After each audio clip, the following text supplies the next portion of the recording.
Does writing a business plan even worth it?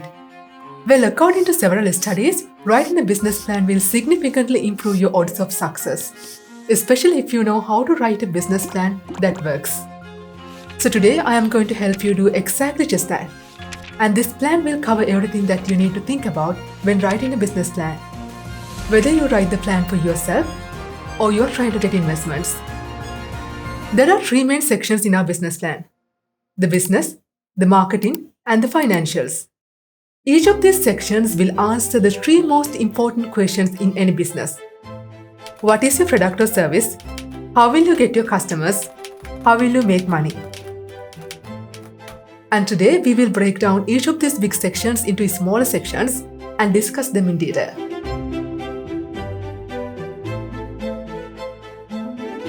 By the way, there are timestamps in the video, so you can click and watch any part of the video as you like, and you can download the pre-template from the link down there in the description to go along with the video. If you go to the link, you can find both digital and the printable versions. You can download whichever the versions that you like, and you can also edit the template as you see fit. Okay, first of all, you don't have to fill out this whole plan in just a couple of hours. Actually, unless you already have enough data or sufficient experience in your particular industry, it would be quite overwhelming and frankly even impossible to do so. Writing a business plan is more about getting an understanding about the key areas of your business that you have to keep an eye on. This is quite important. Otherwise, we might be tempted to start treating this plan like a wish list, like those unrealistic New Year resolutions that we are all guilty of writing at the start of each year, just to abandon in 3 weeks. So make sure your business plan is what it should be. Your business plan is just the action plan for your business. It is not a definitive guide. No, it is not something that we write at the start of a business, documenting the sort of exact and perfect way to run our business. This is actually impossible because when it comes to business, there are many variables. Your market is constantly changing, and so is your business. So your plan is a growing and evolving document. So you don't have to make this perfect. You can always figure out things as you go. So just get down the information that you can for now, and then take action on whatever you wrote. This will allow you to collect more data about your particular type of business.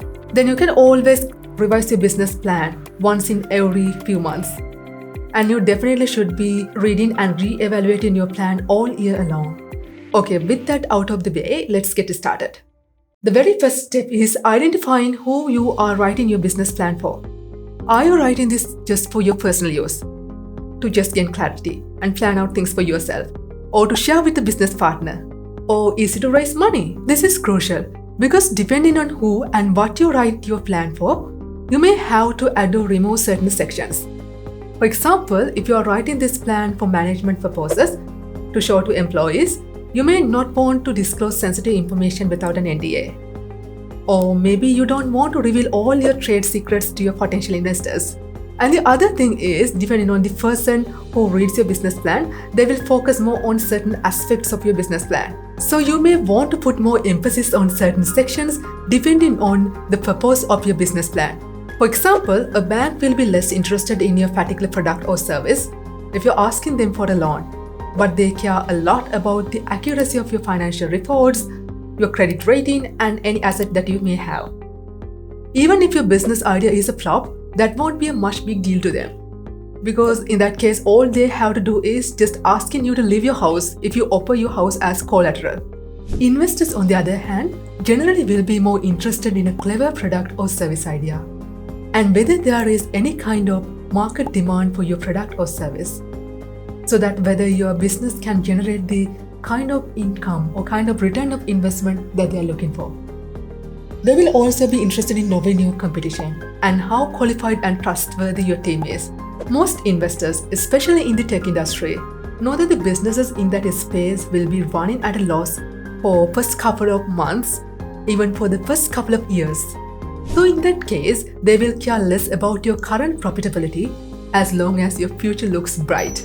So if you want to attract investors, put yourself in the investors' space. Think about what they want to see and hear. Draft your plan to address their concerns. But the key here is to try to sell your idea by letting them know of your experience and education, not by using hype words and empty promises. Okay, let's now start filling out this template. So the first part is the business. Under this, the very first thing that you want to mention is the executive summary. It basically acts like an elevator pitch, but it is quite difficult to write it at first without knowing the ins and outs of your business very well, and it also happens to be the most read part of the business plan. Most of the time, investors won't read beyond this. So if it is not a winner, the plan will never be read. So I highly suggest that you write it last after you figure out the rest of the plan. So we will return to this at the end of the video. Next is the business description. Here you can give a detailed description of your business. Things like name, its history, what sort of a business is it? Is it an entirely online business or a restaurant on your street? You can include the basics like its location, number of offices, operational hours. If it has a website, maybe its link, and anything that's relevant to your particular business. Then comes the legal structure of the company. We have to set up the company structures to limit your liability. There are many different types of company legal structures. Each of these has different pros and cons. My favorite legal structure would most likely be a limited liability company or a limited partnership. These two offer many advantages, including asset protection and tax benefits. You can get advice from a lawyer in choosing this, and to keep this video as short as possible, I'm not going to discuss them in detail. But if you want any help in finalizing your decision about the legal structure of your business, you can go to the very end of this template. There I have included a list of all the business structures and their pros and cons, and some other useful links for you to further research. Okay, next is the uses of funds. This is only if you are going for external funds. Include how much funding you will need and how will you use the money you get. Are you going to hire new people or buy advanced equipment? And if you are requesting for a loan, you can change this to required loan. You can also mention how you are going to repay the loans. Next is the problem and solution. So what problem are you solving? Basically, what is the pain point that your customers are having? And then your solution. Of course, the solution is your product or service. So then, what is your product or service? This is where you describe your product. How does your product fit into existing market? And how is your product going to transform the lives of your customers? By the way, if you are going for a service business, the service is the product. So I will use these words interchangeably from now on, just for ease. Okay, you can also include things like research and development of your product. If you're planning any changes or improvements to your product, how will each iteration of your product will look like? Or do you want to start a new product line? Or how do you plan to scale the business? If you have more than one product, you can even discuss all those major products briefly. But for most of us, it is far more easier to start with one product or service. By the way, when you're making this plan, make sure you include only the relevant information to your business. That way you can keep your plan short and sweet. You can simply delete the pages that are not relevant to your business from this template. After all, since all businesses are very unique, there is no one-size-fits-all plan. Next is operations. If you are in manufacturing or wholesale type of business, you can describe where and how your product is manufactured. Then maybe the process of inspection, inventory, warehousing, storage, and mechanisms that you have in place for order fulfillment and delivery. Anything like that. And you can also mention things like suppliers that you will get your materials from. And how did you choose the right suppliers for maximum profitability? If you have a service business, this part is entirely optional, but you can still add operations to describe the step-by-step process of how the service is done. For example, suppose that you offer services that are performed at your client's home, and maybe for that you hire staff or contractors. In that case, how do you plan to get the whole process done smoothly and efficiently? Mission and vision. Okay, what is the difference between these two? The mission statement is all about what your business does today and its current goals, whether it is entertaining, educating, or solving a particular problem for your customer. Vision is about the future and what your business ultimately wants to become. In short, the mission is the what and how of your business, and the vision is the why behind your business. I see two mistakes most people do here. The first is writing your personal goals instead of your company mission. The second is writing stuff that's full of jargon. If you can't come up with something easily, you can just Google and see what is available for the type of your business, and I'm sure that way you can come up with something pretty easily. Okay, where are you right now? Basically, how much progress and traction do you have? This may be in terms of sales, revenue, or customers. Or do you have an online presence? Maybe you have a website, YouTube channel. If you have had any significant achievements in your business, just list them out all. By the way, if you're just starting out, you may feel like you don't have anything important to add here, and that's perfectly fine. Even the multi-billion-dollar businesses started somewhere, so then just delete that page in the template and move on to the next section. After we discuss where are we now, next is where we plan to go, i.e. the goals section of your business. But we will return to this part at the end of the video because this will change as you write the latter part of your plan. Next is your team, i.e. people in your business. This is one of those places an investor will first look in your plan. Why so? The key to success in any business is not a great product, but a great team. Money follows great management. Every savvy investor knows this. So if you want to secure funds, highlight stuff like your teams or your education, experience, expertise, unique skills, etc. If you already have employees, this team section should look something like our current team. Who and what do they do? And why they are the best people for the job. And even if you don't have any employees yet, you can add any consultants or professionals that you plan to hire in the future. Let's say if you have a website building business and you like the developing part, but you hate the designing part. So maybe you want to collaborate with a designer in the future and work only on the part that is interesting to you. Okay, now the second big section, the marketing. Marketing is just how you get your customers. If you have started any business before, you know this is the hardest part of any business. Up until a few years ago, I used to think that if I make the greatest product in my industry, I don't have to worry about marketing. I'm an introvert and I like to keep my head down and keep working on something. So marketing doesn't come natural to me. But I quickly realized that this was a huge mistake because the product that often wins is not the best product, but a good enough product that's well marketed. So the first thing here is, who is your target market? Basically, who is your business for? I know it is very tempting to say that your business is for everyone. I mean, if we consider everyone as our target audience, we have a large enough audience to whom we can sell. Therefore, it may seem like it will make you more profit, but in reality, if you try to serve everyone, you will end up serving no one. So we have to be very specific in this to get maximum result out of our limited resources. Or else the time, money or energy we will spend on marketing will be wasted. And also we won't be able to stand out among our competition. So no, your product or service is not for everyone. Okay, now we will make an avatar of your ideal customer, i.e. your target audience. If you are already doing business, this is just the profile of a customer who is already buying from you. You can think of your ideal customer in terms of demographic, psychographics, and geographics. Demographics include things like gender, age, marital status, occupation, education level, income level. Psychographics include things like their needs, interests, attitudes, and lifestyles. What do they do for fun? And what are their fears, values, aspirations? Where do they hang out? Any blogs, forums they read, YouTube channels they watch? Each one of us has this ideal version of ourselves in our mind, and we constantly try to reach it, right?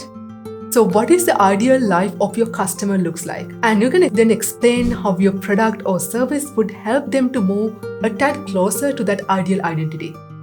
Okay, geographics is stuff like where do your clients live? Where is your business located? Again, this only applies if your business is a location-dependent business.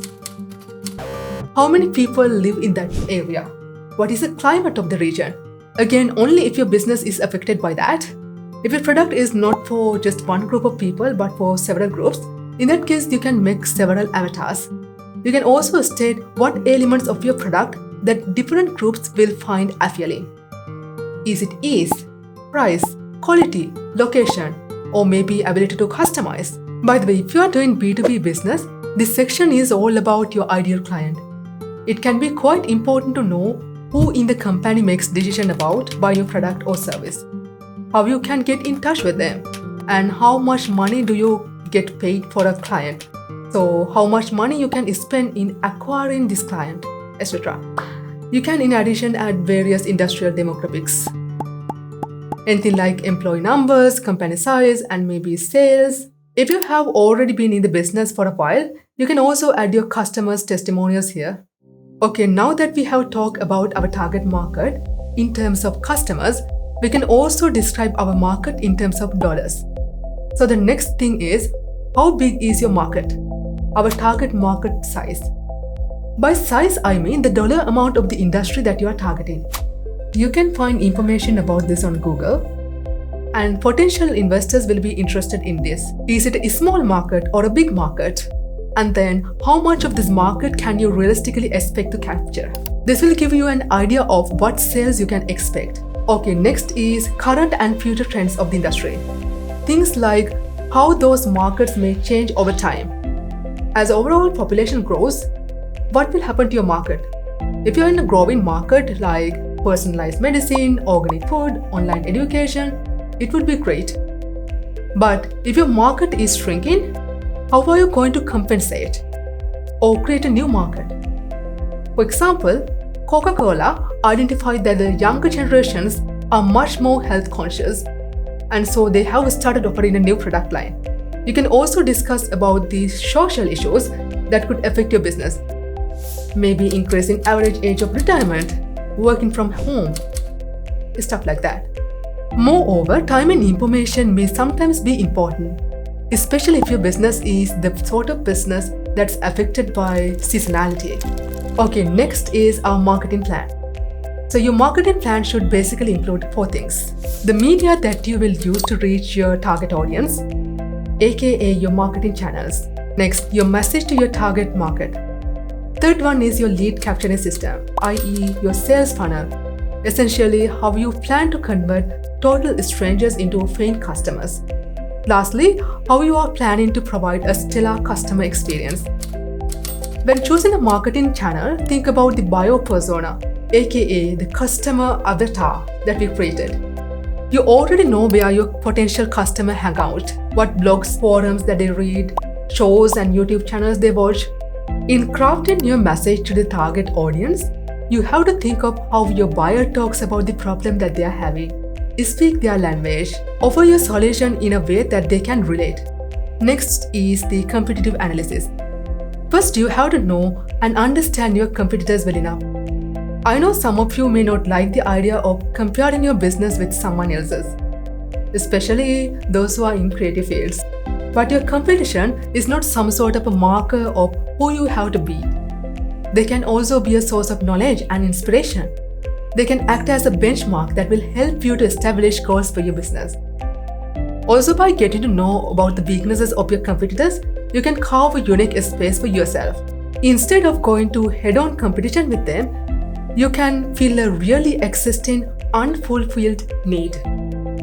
So we study our competitors not to just copy them, but to prove our business idea and position ourselves better. So who are your competitors?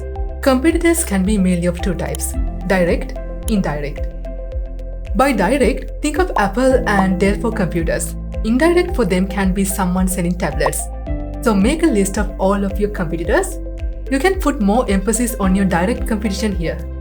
Here you can mostly focus on stuff like the major products or services they offer, how they distinguish themselves from the competition, their pricing strategy, distribution strategy, and their market share and their marketing strategy.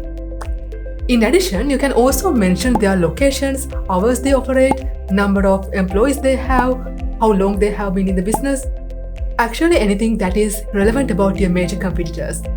So how can you get information about the competition? You can just visit their website, e-commerce store, check out their marketing materials or their stands if they go to trade shows.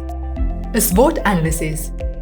First, you can make a list of your own company's strengths, weaknesses, opportunities, and threats. Our goal here is to match our strengths to our opportunities and guard our weaknesses against threats. So I know this can be terrifying, as in the beginning we have more weaknesses than strengths, but it is perfectly okay as our goal is to grow our strengths over time. Secondly, you can compare your SWOT analysis with that of your competitors to see how well you measure up. Strengths are anything that you are already good at. Opportunities can be things like growth in demand, increase in government support and grants, and change in regulations, new technological advances. Weaknesses. For example, one weakness that I had when I started doing this YouTube channel is my lack of knowledge and experience in video production.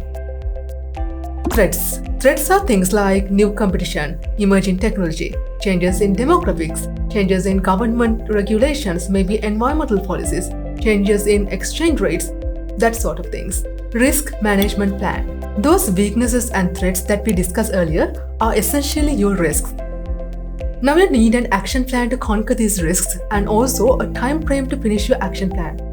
So if poor profitability is your risk, the solution may be something like trying to improve your gross profit margin by 5% in 6 months. And the action plan may be something like outsourcing. Risks can be anything like your financial and intellectual property getting stolen, trade secrets getting into the hands of your competitors, or legal risks like faulty equipment or your employees getting injured in the workplace. Again, all your weaknesses are not problematic here, so you should give your priority to resolving the catastrophic weaknesses over common weaknesses. So how to identify between these two? Common weaknesses are those that you share with a lot of other businesses. These are things like startup barriers, learning curves, lack of brand recognition and track record, and initial cash flow issues. Most businesses won't be profitable in the first 6 months. This has to do more with how businesses work rather than your specific weakness. You will eventually learn how to use your inventory software or hire someone to take over those duties. You will eventually work out an efficient order fulfillment system. And you will eventually have enough money to pull off that dream campaign or production value for your videos. So you can just leave out such common weaknesses without too much of a worry for now. Instead, focus on catastrophic weaknesses. Catastrophic weaknesses are those that can kill your business. Things like your products or technologies having serious technical issues and errors, and ethical issues, your competitors pursuing intellectual property rights that could potentially put you out of business. Here you must give priority to those deadly risks. Okay, next is USP, Unique Selling Proposition. This is known by a variety of names. But all this means is essentially how you are different from your competition. How you are going to stand out in an already saturated market. If you're just starting out, the key here is not to be better than your competition, but to be different. Obviously, when we are starting out, we have minimal capital and skills. We can't start out as being better than the big guys most of the times. So you have two options here, broadly speaking. You can try to lead on price, or you can try to find a way to differentiate your business. You can choose one of these strategies, or you can choose a combination of these two. Out of these two, cost leadership, aka being the cheapest, is not the best competitive advantage. This can be a very risky strategy. Unless your business involves some kind of a technological breakthrough that makes it possible for you to produce things cheaper than anyone else, because big players can do it cheaper than you and account for loss by selling more volume. But I understand for someone who is starting out, this might be sometimes the way. Differentiation or niche.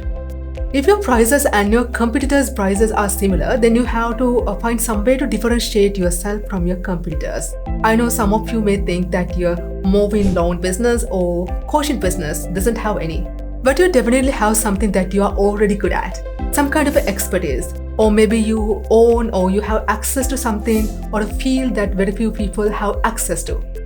Maybe you can combine your and your partner's skill in a unique way. That way you may be able to come up with your own strategic advantage. Let's say if you are an electrician, so how can you build your own niche? Maybe you can try things like offering consultations on how to save energy for maybe small companies, Or if you're a hairdresser, maybe you can offer mobile hairdressing services for senior citizens. What else? If you're a retailer, having a great location in a central shopping area can be a great strategic advantage. You can also differentiate yourself with intellectual property rights. Things like copyright, patents, trademarks, exclusive distribution rights, and a clever business name or a domain name, maybe an eye-catching logo.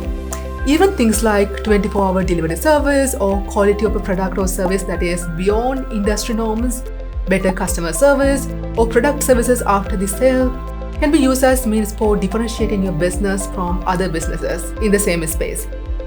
Anyway, make sure you pick up advantages that can't be easily copied by others and are sustainable in the long term. Maybe like a winning recipe or flavor of gluten-free bread rather than selling any gluten-free bread. But again, please don't worry about this too much because your strategic advantage is not something that is blindly clear when you are just starting out. It is something that grows over time. Next is the financial section. The financial section is all about the numbers. This is the most important part of the whole business plan for you as a business owner. We need to make that money, right? This is said to be kind of the hardest part of the business plan for most people. But don't worry, we will break this down in few simple steps. So just stick with me. Pricing strategy and cost. Here you can mention your pricing strategy. If you have multiple strategies, you can also state your reasons for choosing each strategy. The most popular pricing strategy is pricing based on costs. You don't necessarily have to set your pricing based on costs. There are better and more profitable pricing strategies. Actually, I will do a video about this in the future on this channel. Also, we will discuss more about topics like business and finance on this channel. So you can subscribe if you are interested in that sort of thing.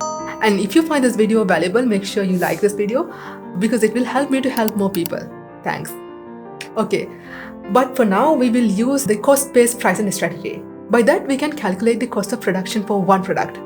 For this, you can add any costs like material costs, manufacturing costs, distribution and marketing costs, let's say for 1,000 units. And then by that, you can get the cost of production for one unit. And add to this, you decide profit margin and you get your product priced. Next is your monetization strategy, i.e. how and when you get paid. Here you can list out all the potential revenue streams, and then for example, if you are starting a YouTube channel, this will be AdSense, affiliated marketing, and selling your own digital or physical products. And you can also mention which of them has the highest profit margin and therefore your major focus. Okay, next is the break-even point or break-even analysis. One of the biggest mistakes that the most new business owners often make is mistaking cash flow for profitability. So the first goal of any successful business should be to break even, i.e. start being profitable. So this is where the break-even analysis comes in. This is where you figure out the magic number, the break-even point. It is that point in business where your total revenue equals your total costs. You're not making any profit at this point, but you are not losing anything either. This is essentially the dollar amount we need to make or the number of units that we need to sell to start being profitable. It is typically calculated both monthly and annually. If you find it hard to reach this dollar amount or unit number with your sales, you have two options. You can either raise your prices or you can cut down your operation costs. I won't go to too much detail here, this video is already too long. So to find this value easily, I have included an online break-even calculator in the description. You can go to the link, plug in the values as per instructions, and the calculator will do the calculation for you. Then you can simply print and download the document and attach it to your business plan. Here in this calculator, you just have to insert your business's fixed costs and variable costs for a period of month. So how can you know fixed costs versus variable costs? For that, ask yourself a simple question. If the business sold more units, would the cost stay the same? If yes, it is a fixed cost. If not, it's a variable cost. Fixed costs include things like salaries, rents, utilities, loan repayment, insurance, depreciation of capital assets, taxes. Even startup costs are fixed costs. Variable costs are things like advertising, professional fees, travel, packaging costs, freight, supplies, repair, and maintenance. As this calculator calculates the break-even point for a month, to estimate the monthly amounts for these payments, simply divide the cost amount by 12. And for fixed costs incurred on a quarterly basis, divide the cost amount by 4. But if you really want to do the calculation by yourself, 2 formulas and the definitions of variables are in the template. Okay, now we know how much we need to make to start being profitable. Next, we will talk about the 3 important financial documents in a business. Basically, there are 2 types of financial reports that are important in business: the statements and projections. Projections or forecasts are goals. The statements are how will you meet these goals. So, forecasts are sort of future guesses for your business, and the statements are what already has happened. So you can skip the statements part if you are just starting out. I mean, you don't have any past data, so you can do only the projections part. But I know the forecasting part also can be really difficult for someone who is starting out. Let's face it, how can you make any forecasts if you don't have any data to begin with? Don't worry, stick with me till the end. I will break it down for you. These financial documents can look intimidating, especially if you are a beginner. And I'm going to be bold and assume that you are a beginner and explain things in detail. These financial documents are actually quite simple once you understand why we make them. You might most probably know that to run a successful business or even to invest, you have to get a very brief idea about these 3 documents. They tell us about the health of our business, basically whether things are going well or not. So these documents are of 3 types: profit and loss statement, cash flow statement, and balance sheet. So what are they and why they are important? A profit and loss statement tells you whether your business is profitable or not. A balance sheet, on the other hand, gives you this data called your net worth or equity. By tracking it, you can know whether you are getting richer or poorer. A cash flow statement helps you to know the cash position of your business. So why should you care about this document as a business owner? Because it is possible to be extremely profitable and still not have enough cash to pay your expenses and keep your business afloat. The opposite can also happen. So being profitable is not enough to be successful in business. Because when unexpected situations occur and your business is not running like you want it to be, you still should have enough cash on hand to keep your doors open for several months, to buy yourself time to turn things around. So basically, a cash flow statement helps out not to bleed our cash. That's all. Okay, now we will make each of these documents profit and loss statement, i.e. income statement. This is a snapshot of business taken on a fixed date. As I said earlier, this snapshot tells you whether your business is profitable or not by a certain date. If the income statement is prepared on June 30, then like a photograph taken on June 30, it will show you if you are making any money as of June 30. It's a table that lists all of your revenue streams and all of your expenses, typically over a 3-month period, and lists at the very bottom the total amount of profit or loss, i.e. net income. Once your sales equal your fixed and variable costs, you have reached the break-even point, and the company will report a net profit or loss of 0. Balance sheet. It's called a balance sheet because it's an equation that needs to balance out. When you add liabilities and net worth, the result is your assets. Essentially, if you have more assets than liabilities, the difference is called the net worth or equity of the business. By tracking this regularly, you could see if you were getting richer or poorer, as we said earlier. Okay, real quick. Assets are anything of monetary value owned by the business. Liabilities are company debts. Equity or net worth is the capital. For a small business, this is owner's equity. But for others, it could include investors' shares, retained earnings, stock proceeds, etc. Cash flow projection or statement. It is an explanation of how much cash your business brought in and how much cash it paid out and what is the ending cash balance was. This is typically for a period of month. So list all of your cash inflows and outflows by category for a month. Inflows are things like sales, loans. Outflows are pretty self-explanatory. The difference between these two is a net increase or decrease in cash for the specified period. When thinking of what to include in a cash flow statement, to make it easy, you can also think of it in terms of operating activities, investing activities, and financing activities. Operating activities is about how much cash the business generates or spends from its normal operations, like selling goods or services, paying suppliers, paying employees. In investing activities, you can enter cash flows related to buying or setting up long-term assets such as equipment, property, or investments. Financing activities is a part that reveals cash flows related to the business's financing activities, like taking out loans, repaying debt, or issuing stock. You can usually make this statement for a period of month. Of course, all these financial statements can be made for a quarter or even a year. In that case, you just have to put values for that time period. Okay, so we talked about the 3 financial statements, and these same statements become projections when you write them for the future. You can make these forecasts if you want.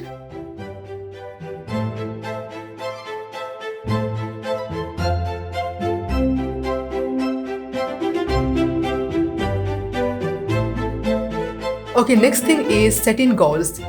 This is a part of the business section that I put off till the end earlier. So, goals. Most traditional planning methods recommend you set goals for the next 1 year and then for the next 3 or 5 years. But if you are someone who is just starting out, you might not be able to go that far into the future without feeling like you are pulling data from thin air. If you have no idea what sales you are going to make this month or next, how can you realistically predict what sales you will make in 3 years of time, right? So as a rule of thumb, if you are a new business, a 12-month financial projection works out just fine. This doesn't mean you can't have a vision of what your business looks like in 5 years. You can, and definitely you should. But it is unrealistic to make financial projections at this point of time. Okay, so we have all heard that the best goals are always smart. So when writing goals, instead of writing you want to be the best in the business in your niche, make sure you define the best. The best should be measurable in terms of dollars, sort of this much of profit you intend to make by this date. And in terms of quantity, like the number of products that you will sell by this date. Or in terms of comparison, something like this percentage of improvement in your product or service by this specific date.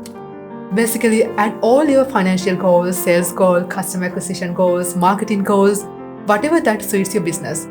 You can even break your long-term goals into short-term goals here. And you can then include an action plan and time frame as well.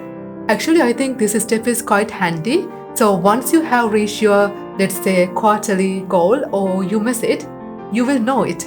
So if your strategies and tactics are not working, you can always course correct or pivot your company really fast. And you can double down on what's already working. After all business plans are based on a bunch of assumptions that we make on the data available to us. For example, you may have a long-term goal of increasing your profit from the customer base you already have. In that case, your short-term goal is to cross-sell a product to your long-term customers, and your action plan is to figure out the right product, making it, marketing it, etc. Make sure you give a reasonable time intervals for each of these. Let's say your goal is to increase your profit margin by 5% within the next year. Then your action plan will be something like finding ways to decrease the energy cost of your production. But the real problem here is, how can you make your goals realistic? The easiest way to do this is by researching your competitors and getting an understanding about the industry norms. Suppose you start a small business, like a YouTube channel. A quick Google search will give you information about how long it takes to get monetized for the average YouTuber. That way you can always make your goals realistic. Again, this doesn't mean you have to set your goals so low by getting averages, because if you are someone who does great work, definitely your results are going to be way better. So you have to use your own judgment here and don't let the data cripple you, but use it just as a general guideline. Okay, now we have to fill in the most important part of the business plan that we neglected earlier, the executive summary. If you are going to get investment, this is like the cover letter of your business plan. So what information does an executive summary include? Your executive summary is a summary of your business idea, primarily the highlights of your business and the expertise of your team. Remember to keep your executive summary short, one-page ideal, and highlight the most important sections of your business plan. Here I would suggest leaving out the sections that do not show your company or your business in the best light, such as the weakness portion of that SWOT analysis. Definitely mention all the positives about your business, if you are going for investments especially. This may be things like, say, if you have some big orders coming, or maybe you are going to work with a big player in your industry. Fourth part, the supporting material or appendix.